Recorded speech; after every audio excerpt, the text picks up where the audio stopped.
Okay, today we're going to start looking at graphing the sine curve. So hopefully you did the introductory task and you understand how the sine curve is developed from the unit circle and how those relate. So now we're going to put some steps to that, or to graphing, so that we have a process. So here's an example of what the sine curve looks like. Hopefully we understand at this point it continues on forever. So this is going to continue on, this is going to continue on. This right here, this is one period of the sine curve. Here's another period. Remember, a period is one complete cycle. We'll talk about this in a second if you're not sure what that is, but that's what we're looking at. Okay, so let's define a few terms. Period. The period is the distance of one complete cycle. The amplitude is half the distance of the range. Why am I emphasizing the word distance? Because we know if we're talking about a distance, it always has to be positive. What about the domain? The domain, we already know, we've been talking about domain all year long. The domain is the set of all the possible input values. The range is the set of all possible output values. Those should not be new to us. So if we have the equation y equals sine of x, what is the amplitude? The amplitude is 1. The period is 2 pi. The domain is all real numbers, or negative infinity to infinity. And the range is negative 1 to 1. Now, some of that should make sense to us. Some of that we might be a little bit confused about. If you're confused about the amplitude, just hold off. That'll make more sense when we look at the next slide. The period. Why is the period 2 pi? Well, not only is 2 pi one time around the unit circle, but that's one complete cycle for sine. We'll see that when we look at more graphs, but you also should have seen that when you did the graph from the unit circle on the introductory task. The domain is all real numbers. Why is that? That's because we can plug in any number to the sine curve. Think about the idea of coterminal angles. You can keep going around the circle an infinite amount of times in the positive and negative direction. All of those angles are input values for sine. Why is the range negative 1 to 1? Well, again, for now, just think about the unit circle. Sine is the y values on the unit circle. What is the highest or largest y value on the unit circle? It is 1. What is the lowest y value on the unit circle? It's negative 1. And then everything else in between. So let's look at one period of the sine curve. I'm going to do 0, pi halves, pi, 3 pi halves, and 2 pi. Again, we'll talk more about some graphing strategies in a minute. For right now, just kind of go along with me. We're going to go from 1 to negative 1. What is the sine of 0? The sine of 0 is 0. What is the sine of pi halves? The sine of pi halves is 1. What is the sine of pi? It is 0. What is the sine of 3 pi halves? It is negative 1. What is the sine of 2 pi? It is 0. Where am I getting those values from? I'm getting those values from the unit circle. Then I just draw a beautiful little curve, and bam. That is one period of the sine function.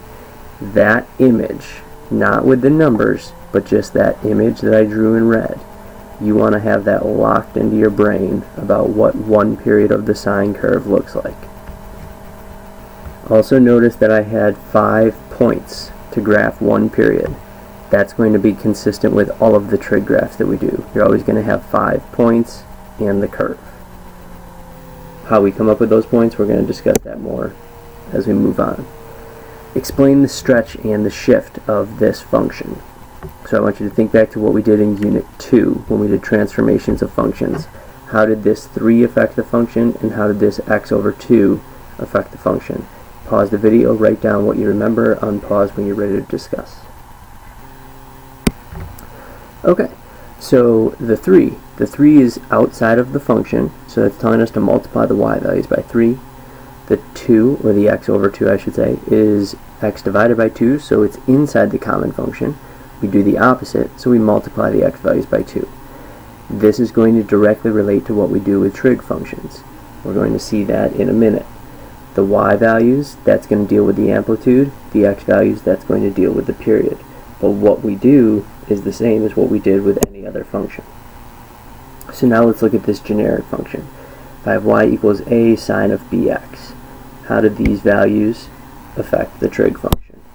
Well, the amplitude. The amplitude is going to be the absolute value of a. Why is it absolute value? It's absolute value because it's always positive. Remember we talked about that at the beginning. Amplitude represents a distance. The period is 2 pi divided by b. So this is b times x, so we divide by b.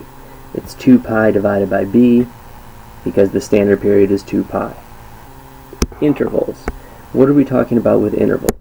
Well, we're talking about, if we look back at this previous graph that I did here, the intervals that I'm referring to are the distance between each point that I plot. So I plot 5 points, I have 4 intervals. And we can see that. So we want to find what is the distance of those intervals. Well, since I have 4 of them, it is the period divided by 4. So if I want to graph 2 periods of y equals 3 sine of 2x, what is the amplitude? The amplitude is the absolute value of a, so that's 3. What is the period? The period is 2 pi over b, so that's 2 pi over 2, which is pi. What are the intervals? The intervals are the period divided by 4. So that's pi over 4. So now let's talk about our graphing strategies. What do we want to do to graph? We want to do exactly what we just did. So first, find the amplitude.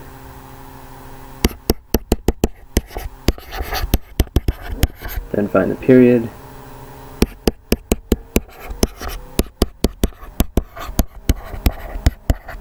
Then find the intervals.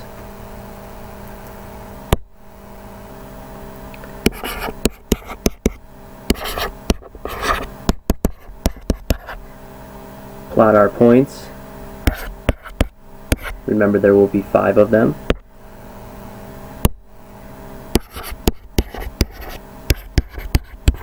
And then draw the curve. So these are our graphing strategies. Again, these strategies are going to be basically the same for every trig function that we deal with. So let's look at 3 sine 2x. Draw an axis. Plot my points.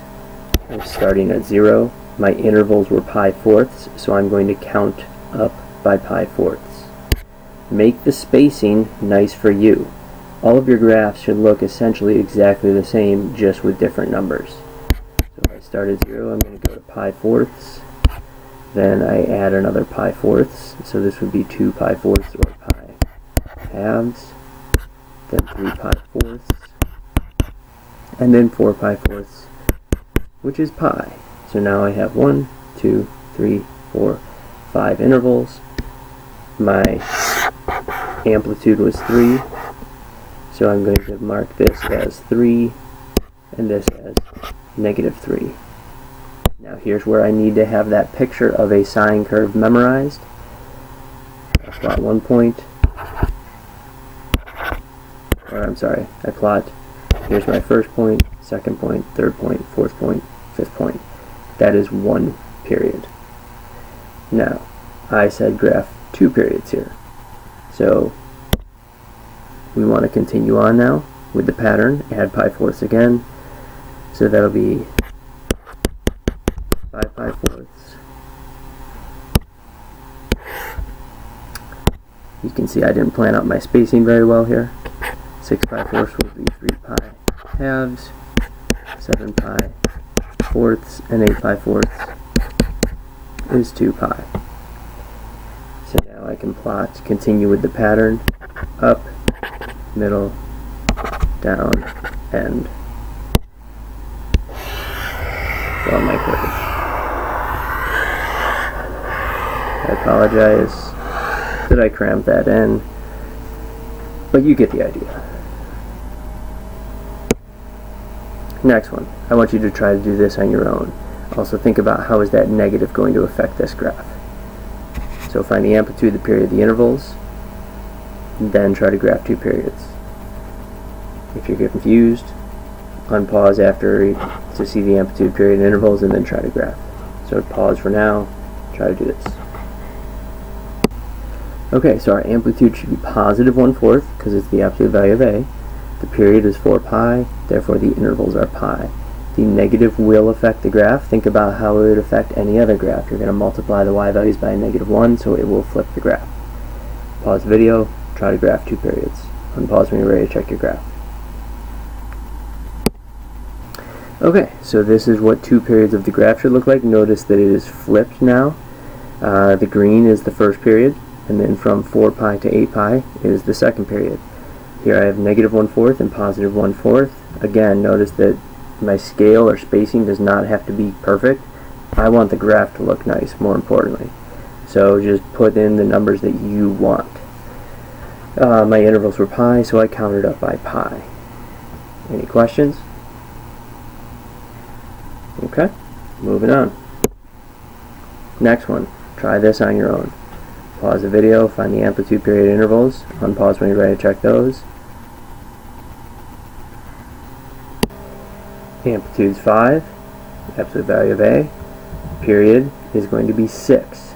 Wait, it doesn't have a pi in it? No, it doesn't. Did I blow your mind? Hopefully not, but if I did, bam. Intervals. Period divided by 4, 6/4 is 3/2. Pause the video, graph, unpause when you're ready to check your work. Okay, so here's 2 periods of the curve y equals -5 sine pi x over 3. I go up by intervals of 3 halves, so 0, 3 halves, 3, 9 halves, 6, 15 halves, 9, 21 halves, 12. Again, I separated color coding because I can on this lovely tablet. The blue is the first period, and then from 6 to 12 is the second period. Notice that 1 period is 5 points, 2 periods is 9 points. Wait, how does that work? Well, that's because one of the points overlaps. So keep that in mind. How do I know if I'm done graphing? You should have either 5 or 9 points, depending on if you're graphing 1 or 2 periods. Again, notice the scaling that I used. I did not number and put in tick marks for 1, 2, 3, 4. I just put -5 and 5, and that's it. Don't overdo it.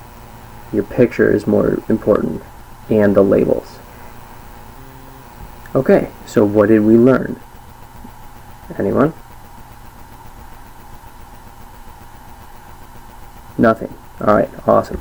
Well, no. What we learned is the amplitude is the absolute value of A, the period is 2 pi over B, the intervals are the period divided by 4.